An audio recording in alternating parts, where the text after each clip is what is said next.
Biasanya adalah tentang mindfulness exercise. Nanti saya akan kasih materi sedikit, mungkin 5 menit, 10 menit.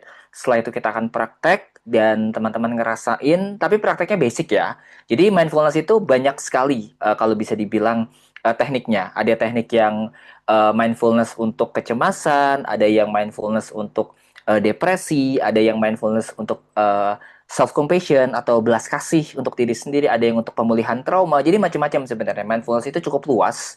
Bahkan ada yang cognitive behavior therapy itu bisa sampai formatnya itu retreat atau bahkan format pelatihan berbulan-bulan itu ada. Jadi banyak yang menggunakan metode mindfulness ini dan kuncinya adalah bagaimana kita terkoneksi dengan diri kita sendiri. Nanti yang paling pertama adalah terkoneksi dengan nafas, ada koneksi dengan body atau tubuh, body checking, ada juga koneksi dengan aktivitas. Contohnya jalan kaki, bekerja, makan. Nah, makan ini sebenarnya saya pengen praktek. Kalau nggak salah di sesi sebelumnya kita sempat praktek makan bareng gitu ya. Walaupun di rumah masing-masing. Tapi yang ini mungkin akan saya jelasin aja. Kalau teman-teman butuh prakteknya, nanti kita akan rekomendasiin ke video di sesi sebelumnya. Ataupun beberapa link podcast yang gratis yang juga bahas tentang mindfulness. Itu sih kurang lebih. Jadi tenang aja, materinya praktikal dan harapan saya sih bermanfaat. Jadi bukan hanya berhenti di pengetahuan, tapi juga bisa teman-teman praktekin itu. Salam kenal buat yang baru pertama kali hadir, tapi kayaknya banyak yang orang lama ya. Tapi tadi di absen saya sempat ngecek-ngecek ada beberapa juga yang baru pertama kali hadir. Jadi perkenalkan teman-teman, nama saya Daud Antonius. Saya adalah bagian dari tim Psikolog ID yang kerjaannya memang sharing, kemudian dalam beberapa kesempatan saya suka nulis buku, tapi sekarang lagi vakum mentok di 18 edisi buku. Judul-judulnya tadi sudah sempat di-share dan kabar baiknya yang kemarin sempat habis stoknya Criminal Minds itu udah naik cetak lagi. Jadi teman-teman bisa dapetin lagi kalau yang belum sempat dapat buku Criminal Minds itu hanya tersedia 100 eksemplar untuk yang edisi 2 bulan atau 3 bulan ini. Biasanya kita buka lagi nanti buku yang habis seperti buku tentang lucid dream, buku tentang mindset, dan banyak judul-judul lain juga kita akan sediakan pelan-pelan. Sambil saya juga akan memperlengkapi beberapa panduan terapi. Kalau teman-teman yang sudah pernah download panduan intervensi, question book, kemudian script hipnoterapi, nanti kita usahakan sediakan versi cetak. Karena ada beberapa yang komplain. Komplainnya kenapa? Karena cetaknya ternyata mahal ya Kak gitu. Karena kan bukunya tebal ya, 150 halaman. Dan kemarin tuh sempat banyak yang download edisi digital, mereka cetak sendiri. Ternyata cetak sendiri tebel banget ya. Oke, nanti kita jadiin buku deh. Nanti dinantikan aja itu project-project yang selanjutnya. Oke. Saya aktif sebagai konselor dan juga family therapist untuk saat ini. Jadi banyak masalah keluarga, masalah personal yang masuk di ruang konseling dan itu tiap hari saya lakuin. Jadi tiap hari dengerin masalah orang memang kerjaannya dan maksimal 7 sesi setiap hari dan sudah berlangsung 12 tahun ya teman-teman. Jadi banyak sharing, banyak dengerin, banyak belajar. Selebihnya saya juga ambil banyak sertifikasi, masih belajar juga. Dan kalau untuk ngisi waktu luang, biasanya saya ya suka main sama anak karena saya work from everywhere. Jadi saya bisa kerja di rumah, bisa kerja di kantor, bisa kerja di manapun, tergantung beban kerjanya apa dan itu menyenangkan sih buat saya. Jadi saya mencintai profesi saya yang sekarang dan kalau teman-teman juga satu profesi sebagai konselor, sebagai pengajar atau sebagai mungkin psikolog ada di sini, itu kalau kita bisa ngerasain beda deh, kayak beruntung sekali. Saya sih ngerasa beruntung ya dapat profesi ini karena bisa kenal dengan banyak orang, bisa dipercaya dan bisa dapat kesempatan untuk mengubahkan beberapa bagian dari kehidupan dan itu nggak akan tergantikan sampai kapanpun.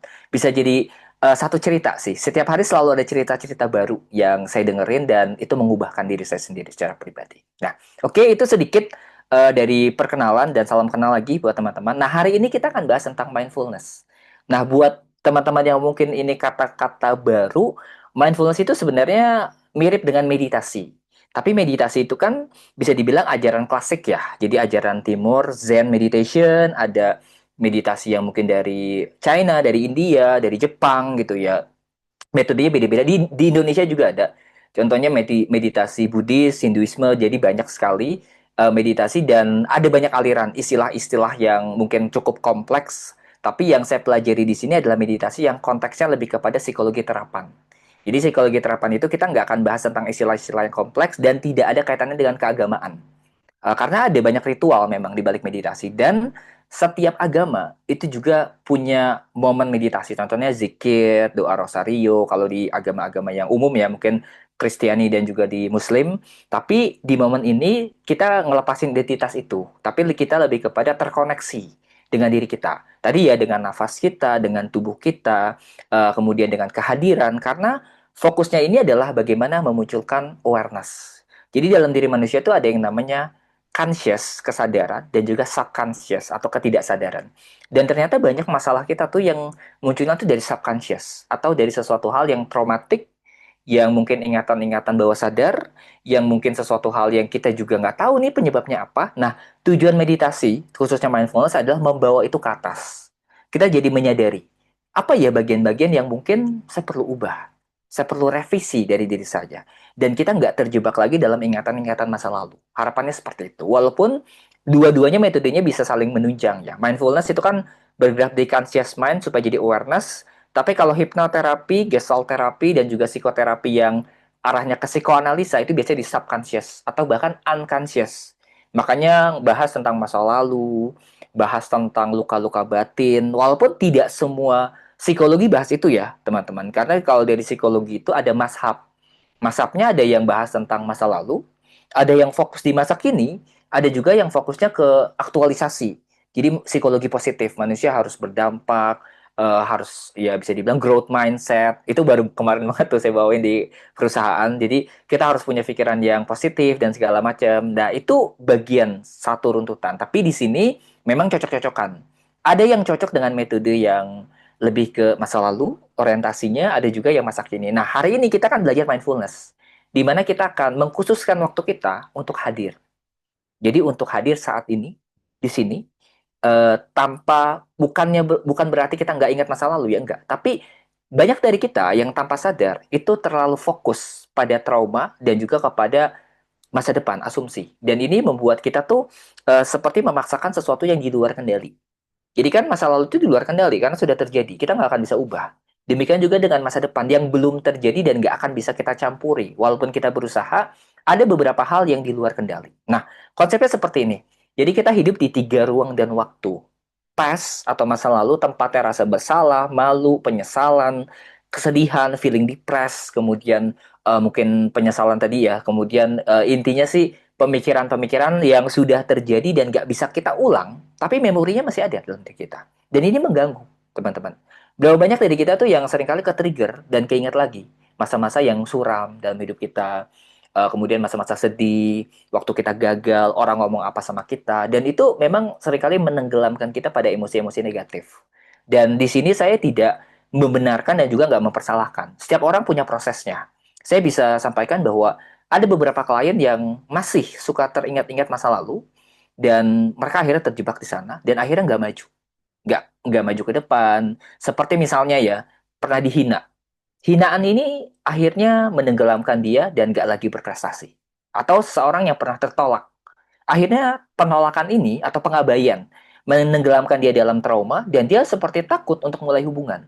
Dan itu sebenarnya masa lalu yang jadi tolak ukur. Nah, ada pula masa depan, future, sesuatu hal yang kita nggak tahu, kekhawatiran kita, overthinkingnya kita, kecemasan kita. Di sini ada what if, gimana kalau skenario terburuk yang bisa kita hadirkan dan ternyata itu nguras energi, teman-teman. Ibaratnya saya dari misalnya dari rumah ke kantor gitu ya. Saya mikirin di jalan nanti ada apa ya, di jalan saya berapa menit, di jalan saya gini gini gini, dan itu saya nggak berangkat-berangkat gitu ya. Akhirnya saya berhenti di pemikiran diri saya sendiri. Saya mikirin asumsi, mikirin sesuatu hal yang saya nggak tahu apa yang terjadi, tapi itu melelahkan. Dan itu sama. Teman-teman yang makanya judulnya kan ada stres, kecemasan, itu juga berasalnya dari dua masa ini. Masa lalu dan masa depan. Nah, fokusnya mindfulness hari ini adalah kita fokus kepada present. Fokus kepada saat ini. Jadi di momen saat ini kita enjoy the moment, clear, jelas, menerima, kemudian kehadiran, kesadaran, dan kita lebih ke bersyukur. Jadi nanti akan ada latihan-latihan pernafasan, di mana teman-teman akan memproses setiap detik dari nafas kamu. Nanti waktunya akan ini sensasinya beda ya kalau yang belum pernah ngerasain. Mungkin ada beberapa yang pernah praktek. Tapi nanti teman-teman akan ngerasain 5 menit itu kan cepet ya. Atau 2 menit, 3 menit itu cepet. Tapi ketika kamu latihan present, itu tuh lama banget. Saya bisa jamin gitu ya. Awalnya saya latihan mindfulness, saya tuh nganggap sepele. Ini latihannya kayak ya cepet banget ya, cuma 5 menit bisa saya gitu ya. Kayaknya nggak ada beban. Tapi setelah saya coba, ternyata saya nggak kuat di 3 menit, teman-teman. Awalnya gitu. Jadi benar-benar kayak pikiran saya kemana-mana, saya nggak present, saya udah mikirin tentang nanti gimana, dan itu sulit. Karena memang ini latihan. Makanya sesuai dengan judulnya exercise. Sesuatu hal yang saya akan kasih sampel nanti bareng teman-teman, tapi kamu perlu lakukan sendiri untuk diri kamu. Karena ini pertanggungjawabannya ke diri kamu sendiri. Dan kalau misalnya kamu lakukan awalnya mungkin startnya 1 minggu aja, gak usah lama-lama, kamu akan lebih menyadari bahwa oh ternyata sepenting ini ya hadir di saat ini. Saya kalau lagi pas ada banyak konseling dengan masalah-masalah yang berat, yang saya kalau boleh jujur ada beberapa masalah yang setelah saya selesai dari sesinya itu sangat melelahkan buat saya. Emosi saya terkuras, saya ikutan sedih, ikutan marah. Kadang-kadang ada momen seperti itu. Nah, biasanya sebelum masuk ke next session, itu kan biasanya ada jeda sekitar 15 sampai 30 menit. Kalau lagi pada tuh cuma 15 menit, saya biasanya mindfulness. Jadi saya ngambil waktu 5 menit untuk present, untuk seperti ngerilis energi-energi yang mungkin terkuras tadi, nge-recharge, dan itu bisa teman-teman lakukan. Demikian juga dengan nulis. Jadi kalau teman-teman di sini profesinya mungkin sebagai content creator, itu kan penulis juga sebenarnya. Jadi create karya atau mungkin pekerja mandiri yang nulis naskah, skrip ataupun nulis buku, itu akan ada momen writer's block gitu ya. Momen dimana kita tuh kayak nggak bisa kreatif, nggak bisa nuangin ide. Dan yang saya lakukan, salah satu tekniknya adalah mindfulness. Jadi saya latihan 5 menit untuk fokus dan setelah itu baru insight-insight baru tuh muncul seperti itu. Nah, singkat aja ya. Nanti kita setelah ini akan praktek mungkin di jam 8 kurang lebih. Nanti saya mungkin minta ketersediaannya teman-teman kalau misalnya bisa praktek nanti kita interaksi di chat atau interaksi di ini ya di ruang Zoom-nya boleh banget. Nah, nanti juga kalau ada pertanyaan boleh. Nah, saya meminjam salah satu teori psikologi positif. Jadi ini tokohnya namanya Martin Seligman. Nanti teman-teman bisa cari bukunya tuh bagus banget. Bahwa Martin Seligman bilang bahwa happiness atau kebahagiaan itu adalah state of mind atau kondisi yang sebenarnya kita bisa upayakan tanpa tergantung sama orang lain. Jadi kalau pertanyaan kamu kenapa saya nggak bisa bahagia, itu berarti kamu belum mengusahakan state-nya, kondisinya. Karena di sini ada 3 elemen. Kalau secara teori, set range, circumstances, dan juga voluntary activities. Ada yang namanya faktor genetik loh teman-teman. Kamu tuh bahagia atau enggak tuh ada faktor genetik. Contohnya misalnya kamu memang sudah terlahir jadi pribadi yang gampang bahagia. Tapi ada juga yang terlahir murung gitu ya. Memang ada beberapa aspek yang penyendiri, yang kayak susah susah ketawa gitu ya. Saya dulu orang yang susah ketawa, tapi anak saya itu gampang banget ketawa gitu. Lelucon singkat itu dia ketawa sampai ngakak dan itu ternyata genetik bahwa mood, perasaan, karakter, kepribadian, bahkan kebahagiaan itu sudah ada dalam diri kita. Walaupun bukan faktor utama, tapi itu mempengaruhi. Jadi ada orang yang memang sudah terlahir dengan bahagia atau bisa dibilang punya dasar dia untuk lebih mudah bahagia. Tapi ada juga yang memang sulit dan perlu untuk usaha. Nah, yang kedua ada yang namanya circumstances dan ini adalah faktor eksternal, stimulus atau perilaku orang lain yang mungkin memperlakukan kita. Misalnya orang lain bikin kita bahagia dengan muji kita, orang lain mungkin bikin kita tidak bahagia dengan mengucilkan kita. Itu faktor eksternal. Nah, yang ketiga yang penting ternyata ada yang namanya voluntary activities atau hal-hal yang disengaja yang kita lakukan untuk buat kita bahagia dan itu dibagi. Ada rumusnya namanya PERMA. Positive emotion, engagement, positive relationship, meaning of life dan accomplishment. Jadi ada emosi-emosi yang bisa dibilang kita perlu hadirkan secara positif dan nanti salah satu caranya adalah dengan mindfulness ada engagement keterikatan bahkan pernah ada riset kalau teman-teman tahu ya di Jepang nih Mas Noval di Jepang ya bahwa orang dengan umur panjang itu adalah orang-orang yang terkoneksi dengan circle terkecil mereka itu ada 2 poin engagement dan positive relationship bahwa semakin sering kita ngurung diri semakin sering kita dengan kesendirian kita itu akan lebih rentan terhadap berbagai masalah mental, berbagai penyakit fisik, bahkan umur. Itu ngaruh loh, teman-teman. Makanya di sini happiness adalah tentang diri kamu sendiri, tentang hubungan yang kamu usahakan, makna hidup yang kamu temukan, dan terakhir adalah pencapaian.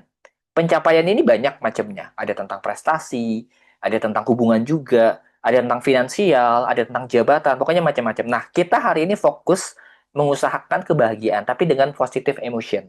Gimana caranya? Ya salah satunya metodenya mindfulness. Jadi kita kan banyak latihan-latihan, dan salah satu latihan yang mungkin akan kita hadirkan adalah latihan kesadaran nafas dulu.